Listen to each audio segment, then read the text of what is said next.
रात का सन्नाटा, पानी का गड्ढा और इसी खामोशी में एक हनी बैजर बेशिक्र होकर पानी पी रहा है। उसे जरा भी अंदाजा नहीं कि झाड़ियों में माथ दबे पांव उसका इंतजार कर रही है। लेकिन तभी अंधेरे से निकलता है तेंदुआ सिंगरू ने मौका देखा और बिजली की रफ्तार से हमला कर दिया। अब दोनों के बीच जबरदस्त भिड़ंत शुरू हो चुकी थी। तेंदुआ अपने पंजों से वार करता और कालिया हर बार पलटकर पूरी ताकत से सामने आ जाता। शेरू, अरे रुक जा, तू इतना छोटा होकर मुझसे मर रहा है। कालिया, साइज देखकर फैसला मत कर, हिम्मत देख, और अगर भरोसा नहीं है तो एक पंजा और मार के दिखा।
पिछले पार्ट में हमने देखा था कि कैसे एक निडर हनी बैजर और आक्रामक तेंदुए के बीच भयंकर भिड़ंत शुरू हो गई थी। लेकिन तभी कहानी में आया एक ऐसा मोड़ जिसकी किसी ने उम्मीद नहीं की थी। झाड़ियों के पीछे से दो चमकती हुई आंखें दिखाई दी और धीरे धीरे सामने आया जंगल का सबसे खतरनाक शिकारी, बाघ। हनी बैजर और तेंदुआ अपनी लड़ाई में इतने उलझे हुए थे कि उन्हें बाघ के आने की भनक तक नहीं लगी। बाघ बिल्कुल खामोशी से आगे बढ़ रहा था। उसकी नज़र सीधे हनी बैजर पर थी। तेंदुए को जैसे ही बाघ का एहसास हुआ, वह तुरंत पीछे हट गया। जो तेंदुआ अभी तक हनी बैजर पर हमला कर रहा था, अब जमीन पर आमने सामने थे दो बिल्कुल अलग शिकारी। एक तरफ था भारी भरकम बाघ और दूसरी तरफ सिर्फ कुछ किलो का छोटा सा हनी बैजर। आमतौर पर कोई भी छोटा जानवर बाघ को देखते ही बाघ खड़ा होता, लेकिन हनी बैजर की बात ही अलग है। बाघ ने जैसे ही उस पर हमला करने की कोशिश की, हनी बैजर पीछे हटने के बजाय पलटकर उस पर झपट पड़ा। उसकी मोटी और ढीली त्वचा उसे आसानी से पलटने और बचाव करने में मदद करती है। वो लगातार गुर्राता रहा और बाघ को भी आसानी से हावी नहीं होने दिया। तेंदुए को जैसे ही बाघ का एहसास हुआ, वह तुरंत पीछे हट गया। जो तेंदुआ अभी तक हनी बैजर पर हमला कर रहा था, अब अपनी जान बचाने के लिए पेड़ पर जा चढ़ा। अब जमीन पर आमने सामने थे दो बिल्कुल अलग शिकारी। एक तरफ था भारी भरकम बाघ और दूसरी तरफ सिर्फ कुछ किलो का छोटा सा हनी बैजर।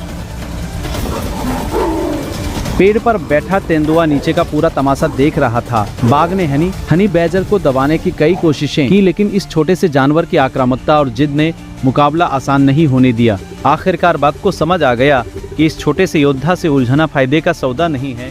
दोस्तों, दूसरे पार्ट में आपने देखा था कि कैसे एक छोटा सा हनी बैजर जंगल के ताकतवर बाघ को भी पीछे हटने पर मजबूर कर देता है। लेकिन कहानी अभी खत्म नहीं हुई थी। जैसे ही हनी बैजर आगे बढ़ने लगा, बाघ ने अचानक फिर से पलटकर हमला कर दिया। बाघ पूरी रफ्तार से दौड़ता हुआ आया और सीधे हनी बैजर पर झपट पड़ा। लेकिन भाई, ये कोई आम जानवर नहीं था। हनी बैजर ने तुरंत पलटकर बाघ के मुंह पर ही हमला बोल दिया और जोर जोर से गुर्राने लगा। पेड़ पर बैठा तेंदुआ भी ये सब देखकर हैरान था। जो तेंदुआ कुछ देर पहले तक हनी बैजर से भिड़ रहा था, अब वही चुपचाप पेड़ की डाल पर बैठकर नीचे का तमाशा देख रहा था। उसे अच्छी तरह पता था कि इस समय नीचे उतरना मतलब सीधे मुसीबत में कूदना।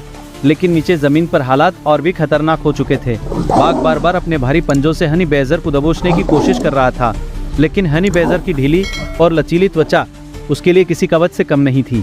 बाघ जैसे ही उसे पकड़ता, हनी बैजर अपनी त्वचा के अंदर ही घूमकर पलट जाता और फिर मौका मिलते ही बाघ के पंजे और पैर पर अपने नुकीले दांत गड़ा देता।